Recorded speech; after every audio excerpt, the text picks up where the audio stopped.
Hey everybody, today I'm taking a look at Djinn, which is a 1-to-4 player Euro strategy board game designed by Benjamin Schwer and published by Pegasus Spiel and Hall Games. This one takes 60 to 90 minutes to play. Now before I get started on my review of Djinn, I want to give a shout out to the show sponsor KIENDA.co.uk, who are my go-to online retailer, and if you use the link in my show notes or the QR code, then you can get 5% off your first order.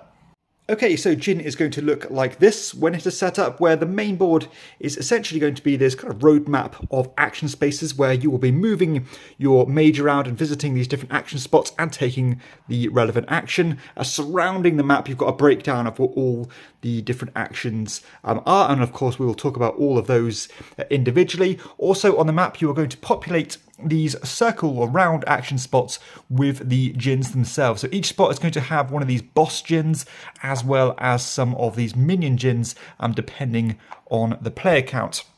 Additional things, you have these kind of little set collection bonuses that you can get by collecting the same colour of djinns. You have your own little player setup that looks like this. That will track some vital information. So this central track here is going to kind of measure how much magic you have at any time. You're going to start with 3. This little marker here shows your minimum amount of magic, and this thing here kind of shows you the cap of your magic, that basically you cannot go beyond that spot, and you'll have to focus on moving it up in order to get more magic. You've got some of these little passage markers, which you are hoping to put onto the board and get some bonuses, as well as each player going to get a positive kind of little power here, as well as a negative one. So you can see in this particular example, whenever I visit this action spot, I'm going to get an additional cork, but my kind of punishment is that I may not use keys to open treasure chests, and there are a ton of these in the game. And you've got some public objectives, which is going to be a way to get points. Different cards, such as these little item cards that can make you better at doing things or give you one-off bonuses. You have these mage cards on the other side, which is kind of one of the biggest factor in the games when it comes to combating those djinns, as well as some other kind of sundry components here, such as these bottles, the corks themselves, these keys, and also these scrolls.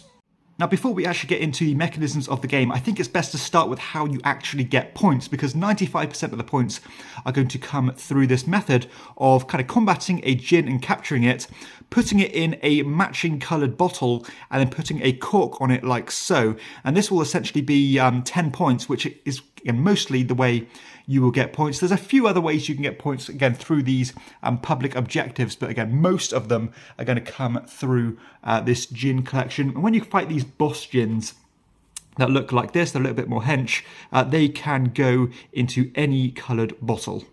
Okay, so let's talk about the actual mechanisms of the game. So the main focus on the game is going to be on this map here, which will determine the actions that you can take. Now, the first time you take an action, you can place your mage anywhere on the board on any of these action spaces. So let's just say I wanted to go here, like so.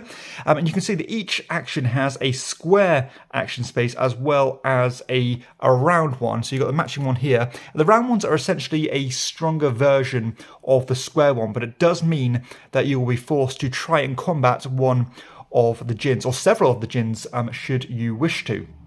But before we talk about the actions, each time you will have to progress your mage following the track on a kind of forward momentum, so you can't go back on yourself. So what I could do, if I took this action last time, I could go this way and maybe take this tense action, or I could go this way or take this treasure chest action. Now, if there was another player already on that spot, I would either have to bypass them and go on to the next action space available. Again, I could divert if I want to, or I would have to pay them a coin. So let's take a look at each independent action here. So the first one we have is this kind of chalice action, which relates to this part down here. And if you take the square action, you are going to get to buy this character here. In fact, you'll take it for free, but when you use it later, it will cost you some money. And this is going to boost your ability to fight these certain colours of djinns. If you take the round action, you can take either of them. And if you take one from the bottom row, you'll also get a key, which will have further uses when it comes to other actions. The knife and scissor action here relates to this part of the board where you will be collecting the corks, where you can spend, well, if you take the square action, you can spend 2 coins and get a cork and 1 of these kind of equipment cards. If you spend the round action, you can spend 3 coins, get 2 corks, and again take any of these equipment cards. You can see that these equipment cards come in 3 tiers, so you've got the kind of body, the head, and the top of the staff, and you can only ever have 1 of each of these kind of visible at any time. So if you took a duplicate, you would have to cover them up, and if you got all 3 of these pieces of equipment, you will actually boost your little magic board like so you can no longer go below 1 magic. And these do lots of different things, such as when you visit action spaces, you'll get additional coins or additional magic. You can do one-off abilities, like for example, cashing this card in order to get 1 of those vials. The tent action relates to the market up here, where you will kind of convert resources into other resources. If you take the round action, you can do 2 of an action, or the same action twice basically, and you can convert scrolls into bottles or corks, scrolls into money. You can convert money into corks or scrolls, or buy the actual vials to store your djinns in. The gem action that looks like this relates to this part of the board, where if you take the square action, you'll get a scroll and boost 3 magic power. If you take the round action, you'll take a scroll, 3 magic power, and increase your maximum magic power like so. The archive action that looks like the book here relates to this part of the board, where if you take the square action, you can take any of these available options, such as taking coins, scrolls, reflipping a used character over, unlocking 1 of your holding spaces on your player board, which we'll talk about shortly, or it will let you put 1 of these passage markers down onto the board like so, and when you put these down, they'll have to go on a square spot, I believe, and that will kind of give you a follow-up action when you take this particular action. So now when I take the chest action, I'll also get to take the tent action, and once I get all 4 of these down onto the board, I'll take this little piece of the board here, place it on this part of the board, which means that in the future, should I take the archive action, I get a kind of an improved version of that, where I can take more money, boost my magic as well as taking scrolls, flip 2 character overs, and even get a key. And the final basic action is this treasure chest action, where you'll simply flip over this chest and get the reward on it. In this example, I'll get 2 coins and a blue bottle. If you take the improved action, you'll get to flip over 2 tiles and get both of those rewards. And this is one of the mechanisms where the keys correspond to, because you can see here that some of these chest tiles will have an improved ability where if you cash in a key, you'll also get a follow-up bonus. So in this one, you get 2 coins. If you cash in a key, you'll also get 1 of the equipment cards. And the only other action spot on the board is the central one here, where when you visit this kind of magic well, you will completely max out your magic power based on where that cap is, and you can spend magic to fight some more boss djinns to collect more points. Additionally, should you wish to, you can cash in some of these scrolls to get extra resources, such as the the vials, the corks, flipping characters over, and that is based on where your maximum marker is here. So you can see that when you start the game, it's going to cost you 5 scrolls for 1 of those actions, but as you improve it, it's going to get cheaper and cheaper. So let's talk about how to capture the djinn. So as I said, whenever you visit one of these circular spaces, you will have to either attempt to fight one of these djinns or lose a magic strength by reducing your magic value like so. In this example, I've got these 3 different coloured djinns to fight. I've got the orange ones, I've got the blue one, and I've also got the boss one. Now, to fight the smaller djinns, they're going to cost you 4 magic power each, and the boss djinns are going to cost you 4 plus 2 magic power for every other djinn on that space. So at the moment, it's going to cost me a massive 10 to defeat, which is quite difficult to do. Let's say I wanted to fight these 2 orange djinns. That's going to cost me, again, 8 magic power because they're 4 each, and this is where these additional mages are going to come into play and help me conquer those djinns. So by spending the coins here, I can use the magic power of this relevant mage.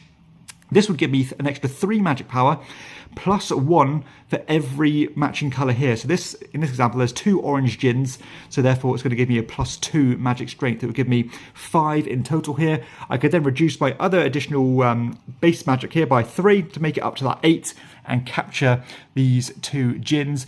When you capture these Djinns, they'll either have to go into the holding areas on your board here. You start with 2 of them, but you can unlock more and get some additional bonuses, or you can put them straight into one of these vials should you wish to, and obviously you would need to have a cork to do that and lock it up secure, and those victory points will be secure at the end of the game. Now, when you fight the boss Djinns, they can go in any bottle, but also they will come with a free bonus of taking one of the additional Djinns because of the extra kind of magic power you spent. Now, if you fight all of the minions before you defeat the boss Djinn, then he's going to run away and not be able to be conquered, essentially. And one of the endgame triggers, in fact the only endgame trigger, is when all of the boss Djinns leave the board, either by fleeing the board, by people not fighting them, or of course being captured in those bottles. Now, there is an additional incentive to capture the same coloured Djinn time and time again, because every set of 3 you get of the same colour, you will get one of these bonuses. So for the first set of 3 that you collect, you can choose one of these bonuses here. So for example, I might say I'll take 2 keys and a bottle of my choice. I'll get rid of those Djinns, but I'll still bank those 30 points ready for my end game score. Now, they are going to be worth 10 points each anyway, but of course you're not going to get that additional bonus. And of course for the second set, you'll get another bonus, and for the third set, you will get a third bonus. And that is essentially how the game works. You're going to keep on taking actions, trying to collect as many Djinns as you can, and of course the player with the most points at the end of the game will be the winner. Okay, so let's share some thoughts on Djinn, and I'm going to start with this central mechanism here, which is moving around this map to determine the action you want to take. I think this is a very nice central mechanism, very clean and simple in its design, but there are different things you need to factor in. Because this has quite a tangible goal that you're trying to aim towards, you need to be as efficient as you can and hit these spots in the right order and waste as little movement as you can. And I like the fact that you can, look ahead, plan your route, saying, I'm going to go here, then here, then here. But of course, considering that you do need to stick to those paths and, maybe create little action loops. But the fact that you do have to consider where the other players are makes that a little bit more interesting. And you can even use it to your advantage, because if they're sat on a spot that you don't particularly want to go to, then you can deliberately bypass that spot and go on to the next one. So timing does come into play here. But at the same time, if there's an action that you're desperately wanting to use right now and somebody is on that spot, then you do need to pay them to use it, which could have been that final little piece of your puzzle to get your next Djinn collected. So it is a nice little planning exercise here, and there's some good variability because these are exchangeable, so you can change the layout of the map, and it has that little kind of Istanbul style vibe where you want to create these little efficient loops and map out the spots you want to hit. I also like the degree of engine building in this game, because you do start with, fairly bare bones stuff. You do have, of course, have that little bonus and a little punishment there, which you do have to factor in to your strategy. But you do constantly get improved in this game, or improvements through these item cards. You've, of course, got the mages that you're investing in. You are always improving your magic board by increasing your maximum, improving your minimum.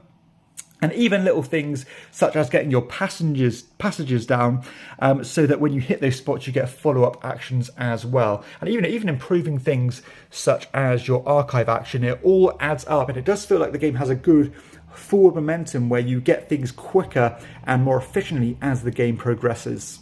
Another thing I like about the game is how clear and simple the objective of the game is, because all you're trying to do is you're trying to collect those Djinns and put them in bottles. So it's quite easy to explain in that respect. But of course, there are other things you need to factor in by building up that infrastructure to be as efficient as you can, to collect as many Djinns as you can, as quickly as you can, by wasting as few actions as you can, essentially.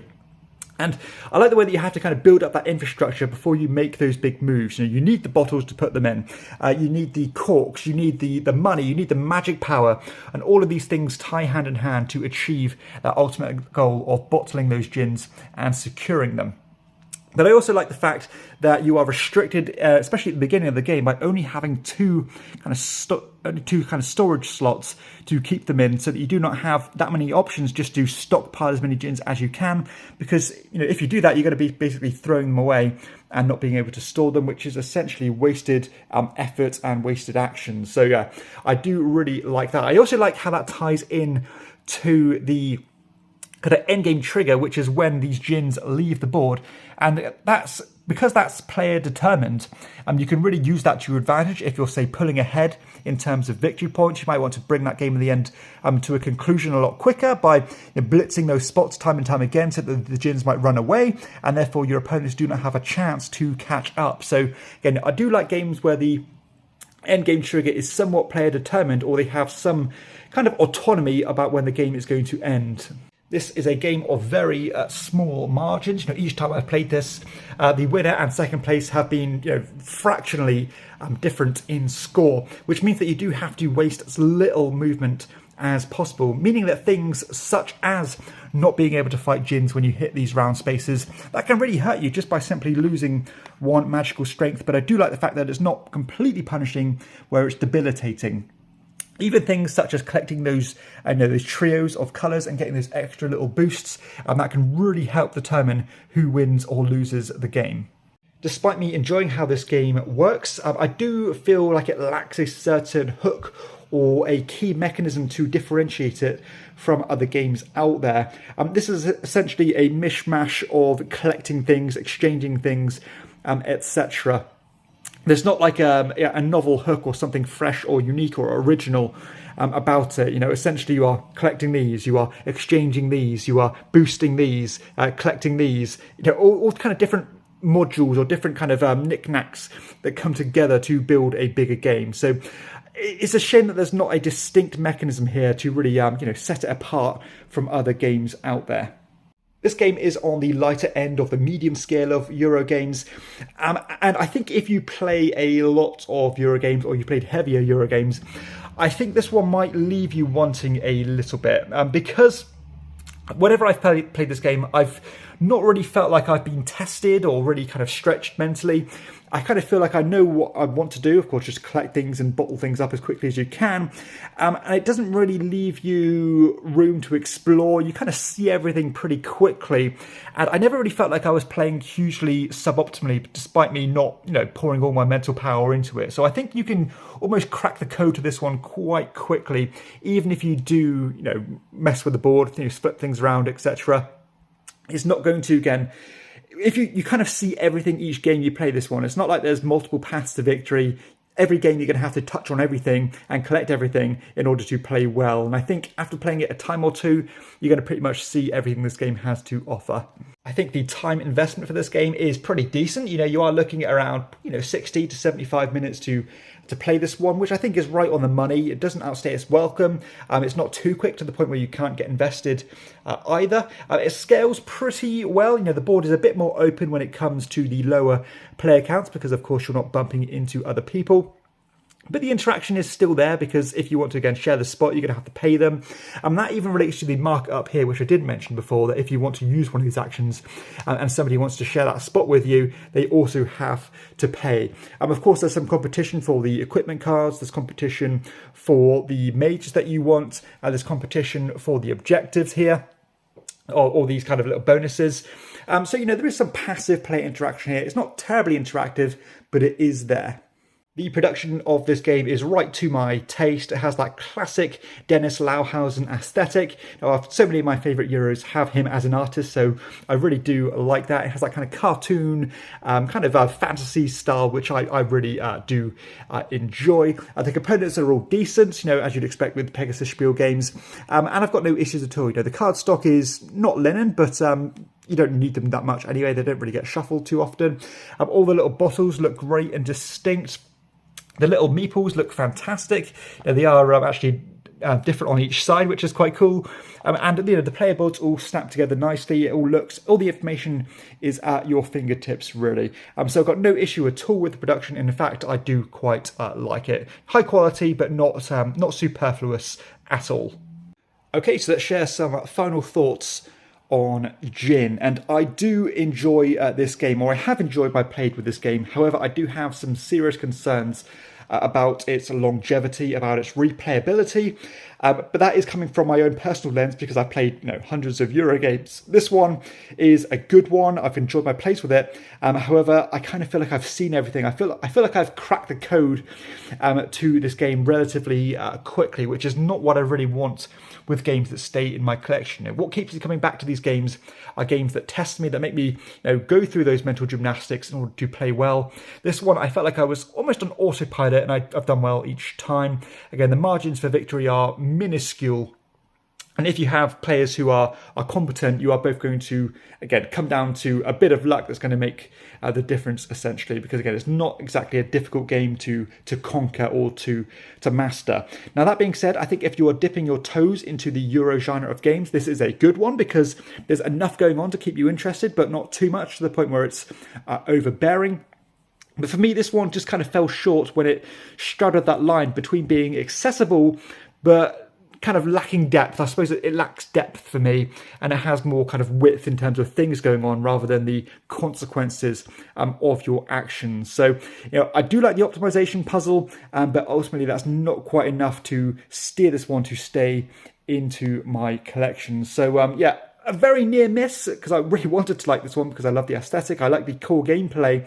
I like the little elements of engine building, but ultimately it's just not up there with those, again, rich, deep games with as simple or even simpler of a rule set. So sadly, I can't ultimately recommend Djinn to everybody, but if you like games such as The Crown of Amara, which I believe the designer formerly has designed, then you probably would like this one because it gives me similar feelings. So that is Djinn by Benjamin Schwer.